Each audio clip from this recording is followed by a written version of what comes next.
Hello students, welcome to our channel science zone by Usha चल। तो बेटा आज हम इस वीडियो में कक्षा 9 पाठ 14 प्राकृतिक संपदा के बारे में अध्ययन करेंगे। तो बेटा देखो, आप सबको पता है कि पृथ्वी ही एक ऐसा ग्रह है कि जहाँ पर जीवन संभव है। सूर्य से चंद्रमा की दूरी भी लगभग उतनी ही है, पृथ्वी की दूरी भी लगभग उतनी ही है। फिर चंद्रमा पर जीवन संभव नहीं है और पृथ्वी पर है, तो आपके मन में भी विचार तो आता होगा, ऐसी क्या चीजें हैं हमारी पृथ्वी पर जो जीवन को संभव बनाती हैं। आप सबको पता है, ये भी छोटी कक्षाओं में पढ़ा है कि भाई जीवन के लिए उचित परिवेश, उचित ताप, जल और वायु की आवश्यकता होती है। और हमारी पृथ्वी के ऊपर जीवन के लिए क्या चाहिए? ऊर्जा चाहिए। तो ऊर्जा का जो मुख्य स्रोत है, ये भी आपको पता है कि भी प्रत्यक्ष या अप्रत्यक्ष रूप से जो हमारी पृथ्वी के ऊपर ऊर्जा का जो स्रोत है वो क्या है? सूर्य है। सभी जीव ऊर्जा के लिए सूर्य के ऊपर निर्भर करते हैं। तो आइए, और हमारी जो ऊर्जा तो हम यानी कि जीव सूर्य से लेते हैं, और जीवन के लिए जो बाकी चीजें हैं वो कहाँ से लेते हैं? वो हमारी पृथ्वी की संपदा है जो कि जीवन को यहाँ संभव बनाती है।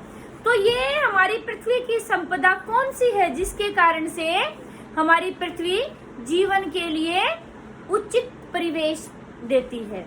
तो ये है हमारी जल, स्थल और वायु। तो इस अध्याय में हम जल, स्थल और वायु के बारे में डिटेल से अध्ययन करेंगे। तो चलिए बेटा, आज हम करते हैं अभी कि हमारी प्राकृतिक संपदा कौन कौन सी है।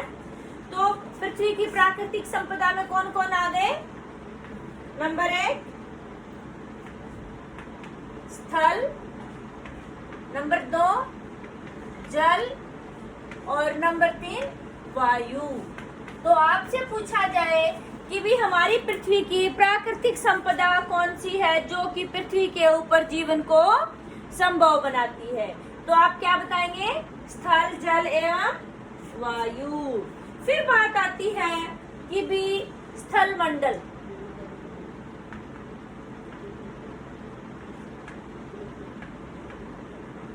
स्थल मंडल क्या होता है बेटे? पृथ्वी की सबसे बाहरी परत को स्थल मंडल कहते हैं। हमारी पृथ्वी की जो सबसे ऊपर वाली परत है, धरती की, जमीन की सबसे ऊपर वाली परत है जिसके ऊपर हम रहते हैं, वो क्या कहलाता है? स्थल मंडल। फिर हमारा दूसरा है कि जल मंडल। आप सबको पता है कि पृथ्वी का लगभग 75% भाग पर जल है। इसमें जो जल है, इसमें दोनों प्रकार का जल हम लेते हैं, भूमिगत जल और स्थलीय जल।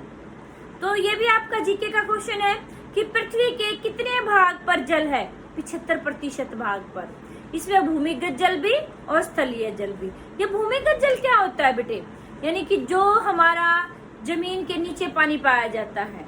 हम कहते हैं ना कि भाई पहले जल हमारा जो था भूमिगत जल अच्छा था, आजकल पानी की कमी होती जा रही है, इसलिए ये जो हैंडपंप है, ट्यूबवेल वगैरह, इनमें से पानी कम निकलता है। क्यों? कि हमारा भूमिगत जल स्तर कम होता जा रहा है। तो फिर अब जलमंडल क्या आ गया? पृथ्वी पर पाए जाने वाला जल। इसमें भूमिगत जल और स्थलीय जल दोनों मिलके क्या बनाते हैं? जलमंडल। ठीक है। फिर आगे बात आती है वायुमंडल की। वायुमंडल क्या होता है बेटे?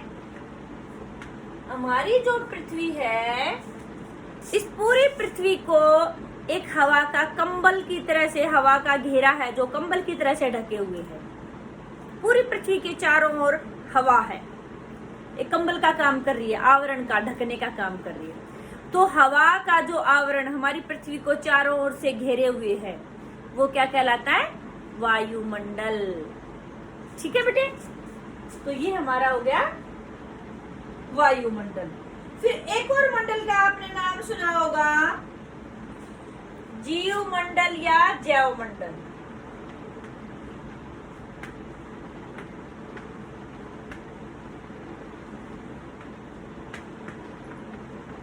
जीवमंडल या जैवमंडल। ये क्या होता है बेटे?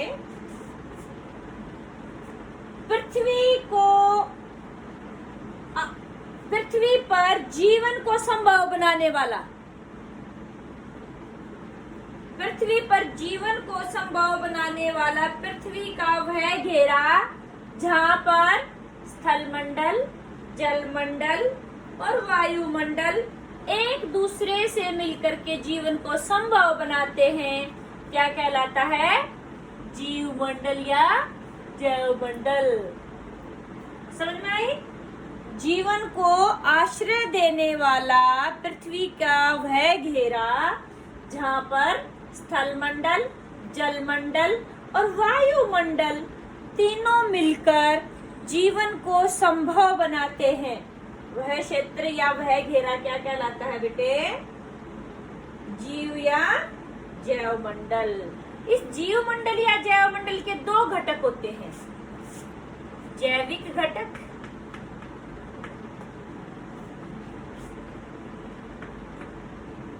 और अजैविक घटक।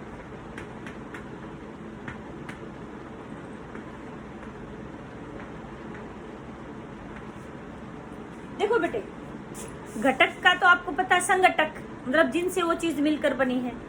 नाम में ही परिभाषा, जैविक मतलब सजीव चीजें, अजैविक मतलब निर्जीव चीजें। जैव मंडल या जीव मंडल के अंदर पाए जाने वाली सजीव चीजों को जैविक घटक बोलते हैं, और जो निर्जीव चीजें पाई जाती हैं उनको अजैविक घटक कहते हैं। तो जैविक घटक कौन कौन हो गए? पेड़ पौधे और जीव जंतु, ठीक है, सूक्ष्म जीव वगैरह इसमें सब आते हैं।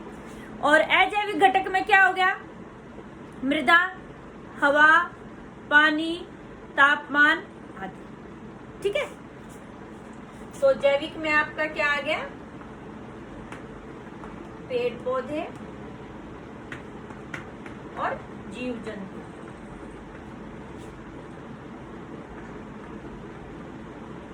और अजैविक घटक में ताप, मृदा,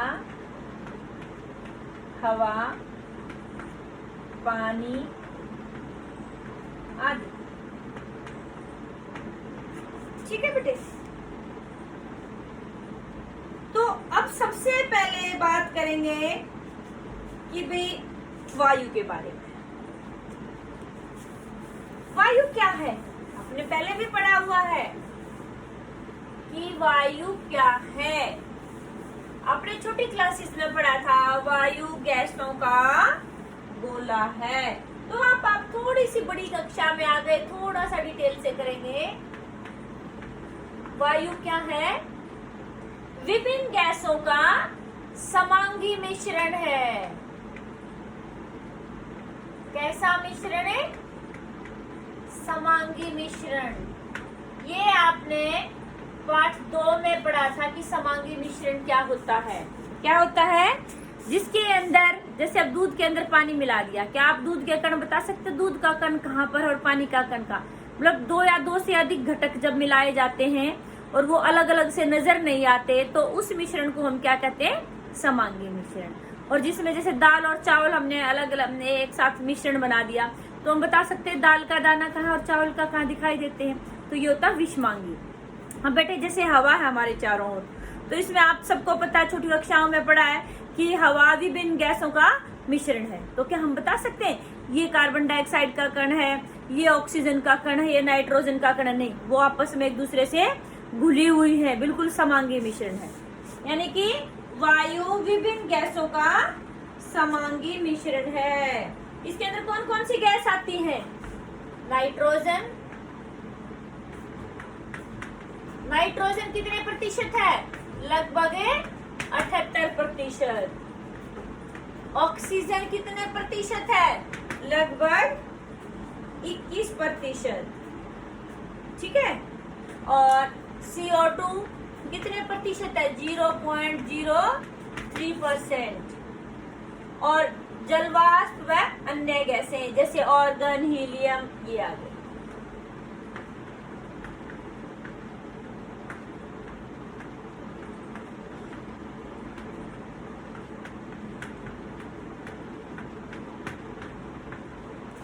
ठीक है। तो आपसे पूछा जाए कि वायु के विभिन्न संघटक कौन कौन से हैं, तो आप ये बताएंगे। परिभाषा पूछते तो आप क्या कहेंगे? वायु विभिन्न गैसों का समांगी मिश्रण है, जैसे नाइट्रोजन, ऑक्सीजन, कार्बन डाइऑक्साइड, जलवाष्प तथा हीलियम, ऑर्गन जैसी विभिन्न गैसें। तो बेटा देखो, हमारी पृथ्वी के ऊपर जो जीवन संभव है उसका एक प्रमुख कारण क्या है? हमारी वायु और इसके संघटक। कभी आपने सोचा है कि जो शुक्र और मंगल के ऊपर तो इतना वो अभियान चला हुआ कि क्या जीवन संभव है मंगल के ऊपर, तो शुक्र और मंगल के ऊपर जीवन दूसरे ग्रहों पर यानी कि जीवन संभव क्यों नहीं हो पा रहा है? उसका सबसे मेन कारण है वायु का जो यानी कि वहां का जो वायुमंडल है उसमें जो वायु है उसके संघटकों के ऊपर निर्भर है। जैसे मंगल और शुक्र जैसे जो ग्रह हैं, इनके वायुमंडल में लगभग 95 से 97% क्या पाई जाती है? कार्बन डाइऑक्साइड है। और हमारी जीवनदायिनी गैस कौन सी है? ऑक्सीजन गैस है, क्योंकि हम सांस लेने के लिए तो ऑक्सीजन चाहिए। तो इसलिए वहां पर जीवन संभव नहीं है, क्योंकि वहां के आपसे पूछा भी जाए कि शायद आपके एनसीईआरटी का भी क्वेश्चन है ये कि भी शुक्र और मंगल ग्रहों पर जीवन संभव क्यों नहीं है? क्योंकि वहां के वायुमंडल में जो कार्बन डाइऑक्साइड है उसकी प्रतिशत कितना है? 95 से 97%। बाकी और जो 5 या 3% जो बच गया उसमें बाकी दूसरी गैसें आती है। फिर आगे बात आती है कि भाई ऐसी कौन सी क्रियाएं हैं जो CO2 की मात्रा को बढ़ाती हैं और O2 का खपत करती हैं।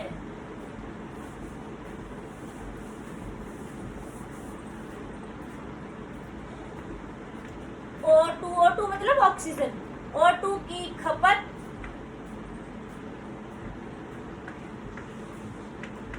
मतलब प्रयोग करना, और CO2 की मात्रा बढ़ाने वाली क्रियाएं।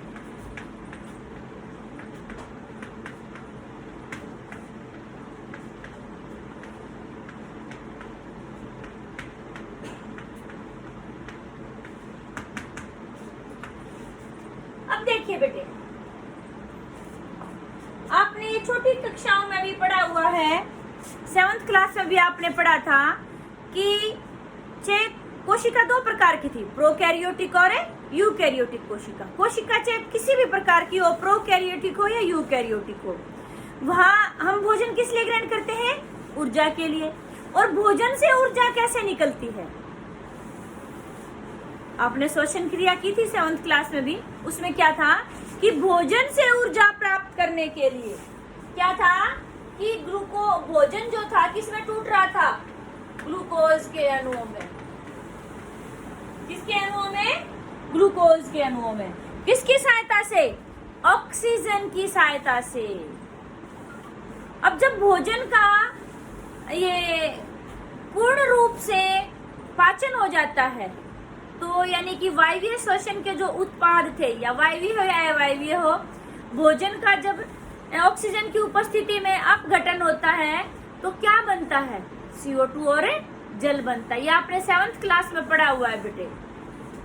तो यानी कि जो आपका भोजन का ऑक्सीकरण हो रहा है, भोजन जो टूट रहा है, जटिल जो भोजन था उस सरल भागों में टूट रहा है। ग्लूकोज क्या है? सरल रूप है। तो यानी कि जो भोजन ग्रहण किया ऑक्सीजन की सहायता से, श्वसन प्रक्रिया के दौरान भोजन सरल कणों में यानी कि ग्लूकोज में टूट जाता है। इस प्रक्रिया में क्या होता है बेटा? बहुत सारी ऊर्जा निकलती है और CO2 गैस बनती है और जल बनता है। यहाँ पर खपत किसकी हुई? ऑक्सीजन की। पैदा क्या हुई? CO2। ठीक है। तो यानी कि भोजन का ग्लूकोज में टूटना, भोजन का ऑक्सीकरण बोल सकते हैं आप। ठीक है। O2 से CO2 बन रही है। ये तो हमारी एक क्रिया हो गई। और कौन सी क्रिया है जिसमें आप कह सकते हैं कि भी ऑक्सीजन प्रयोग की और CO2 बन गई। पता है आपको? दहन, आपको पता है, ये भी छोटी कक्षाओं में पढ़ा है। दहन के लिए कौन सी गैस की आवश्यकता होती है? ऑक्सीजन की। आपने छोटी कक्षाओं में प्रयोग भी किया था कि 2 मोमबत्ती ली, एक में आपने ऊपर से ऐसा डिब्बा रख दिया, ऊपर से खुला है, और एक में आपने ग्लास ढक दिया। आप क्या देखते हैं, जिसके ऊपर ग्लास ढका था वो मोमबत्ती हमारी बंद होगी। क्यों? थोड़ी देर तक जली, बिल्कुल कुछ सेकंड, और फिर बंद हो जाती है। उसके अंदर जो ऑक्सीजन गैस थी आसपास की हवा में, वो प्रयोग की तब तक जली। जब ऑक्सीजन खत्म हो जाती है तो बुझ जाती है। क्यों? जलने के लिए ऑक्सीजन की आवश्यकता होती है। और फिर क्या उत्पन्न होता है? कार्बन डाइऑक्साइड और कार्बन मोनोऑक्साइड। तो यानी कि दहन की प्रक्रिया में भी O2 से CO2 और CO बनता है। CO2 कार्बन डाइऑक्साइड, यानी कि 2 ऑक्सीजन के, इसलिए डाई बोलते हैं। कार्बन मोनोऑक्साइड, मोनो मतलब एक, कार्बन का यानी कि ऑक्सीजन का एक अणु। ठीक है? तो यानी कि 2 प्रक्रियाएं हैं, एक तो भोजन का ऑक्सीकरण और एक दहन, जिसमें ऑक्सीजन प्रयोग की जाती है और CO2 उत्पन्न होती है। उसके बाद बेटा फिर आगे आता है कि कार्बन डाइऑक्साइड जो है, इसका स्थिरीकरण कैसे होता है? स्थिरीकरण मतलब हमारे वायुमंडल में कार्बन की, जो कार्बन डाइऑक्साइड की मात्रा है, वो कैसे जमा होती है। ठीक है? तो इसके लिए भी 2 क्रियाएं थी हमारी। तो पहली तो बात आती है बेटे कि भी जो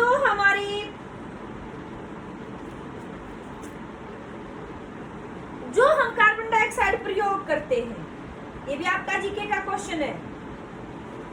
हमारी पृथ्वी के ऊपर जितनी कार्बन डाइऑक्साइड है, उसका कितने प्रतिशत भाग वायुमंडल में मौजूद है? आपको अभी मैंने बताया था वायुमंडल में कितनी है, 0.03%। इसका मतलब ये नहीं है कि हमारी धरती पर इतनी कार्बन डाइऑक्साइड है। वो हमारी धरती पर जितनी कार्बन डाइऑक्साइड है उसका सिर्फ 1% भाग है। यानी कि वायुमंडल में पाई जाने वाली कार्बन डाइऑक्साइड हमारी पृथ्वी पर पाई जाने वाली कार्बन डाइऑक्साइड का 1% भाग है। क्योंकि जो और बाकी कार्बन डाइऑक्साइड है दूसरी 2 विधियों से हमारे वायुमंडल में स्थिर होती है। तो वो कौन कौन सी और विधियां हैं जिससे कि CO2 स्थिर होती है? ये भी आपने छोटी कक्षाओं में पढ़ा है। प्रकाश संश्लेषण। प्रकाश संश्लेषण में क्या करते हैं बेटा पौधे? CO2 की सहायता, यानी कि क्या करते हैं, सूर्य का प्रकाश, जल और क्लोरोफिल और CO2 की सहायता से ग्लूकोज बनाते हैं। यानी कि CO2 को उन्होंने प्रयोग कर लिया और स्थिर कर दिया। किसमें बदल दिया? ग्लूकोज में। ठीक है? ये तो हो गया एक प्रक्रिया ग्लूकोज के CO2 के स्थिरीकरण के लिए। दूसरा कि जो जलीय जीव हैं वो जल में जो घुली हुई है कार्बोनेट, कार्बन डाइऑक्साइड को कार्बोनेट बना देती है और उसकी सहायता से जलीय जीव का आपने देखा कठोर सा आवरण होता है, बिल्कुल पत्थर जैसा सा। ठीक है? तो जो उनका आवरण होता है, कवच होता है, वो कार्बोनेट का बना होता है। कार्बोनेट किससे बने? CO2 से बने। तो ये 2 मुख्य हैं जो पृथ्वी पर CO2 का स्थिरीकरण करते हैं। 2 क्रियाएं। नंबर 1 है प्रकाश संश्लेषण,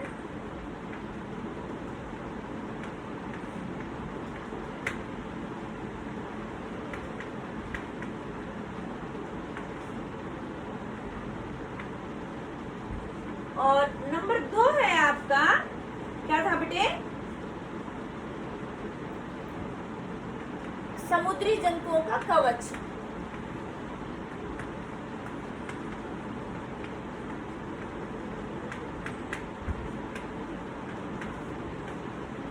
किसका बना होता है?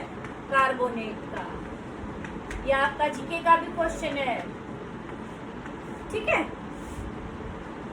फिर आगे बात आती है कि जलवायु के नियंत्रण में वायुमंडल की भूमिका।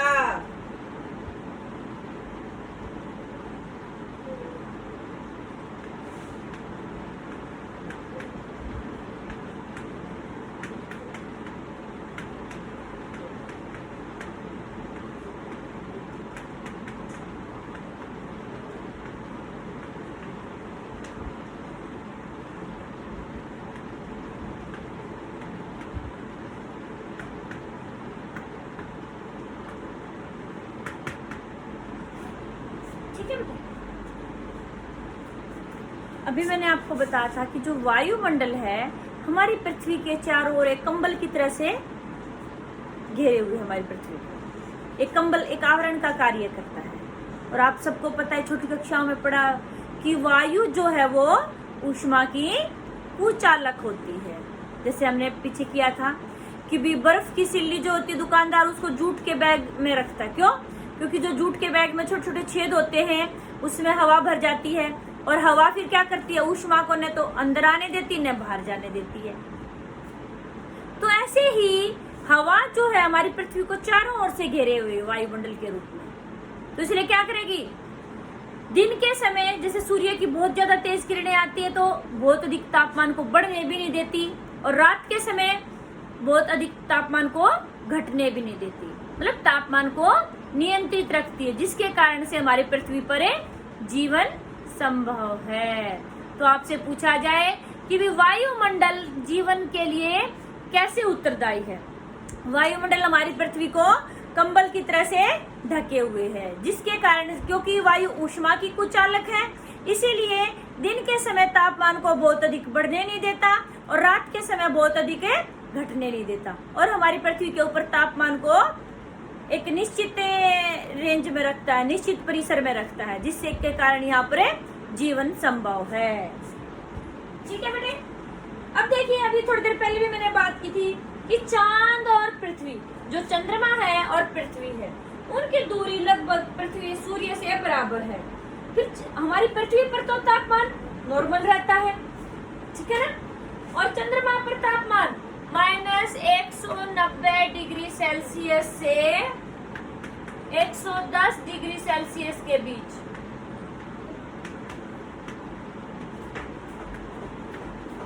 रहता है। तो ये किसके कारण से? क्योंकि चंद्रमा के ऊपर वायुमंडल नहीं है। ठीक है, तो समझ में आई आपको बात कि भी वायुमंडल किस तरह से हमारे तापमान को नियंत्रित रखता है। ठीक है, तो बेटा आपको इस वीडियो में कोई भी आपको दिक्कत लगी तो आप कमेंट करके अपने डाउट्स को जरूर क्लियर करें। आपको वीडियो अच्छी लगी तो आप शेयर और लाइक करें, और जिसने भी चैनल सब्सक्राइब नहीं किया है वो चैनल जरूर से जरूर सब्सक्राइब करें, और आगे आगे आने वाली वीडियो के लिए इस चैनल के साथ बने रहें। थैंक यू बेटा।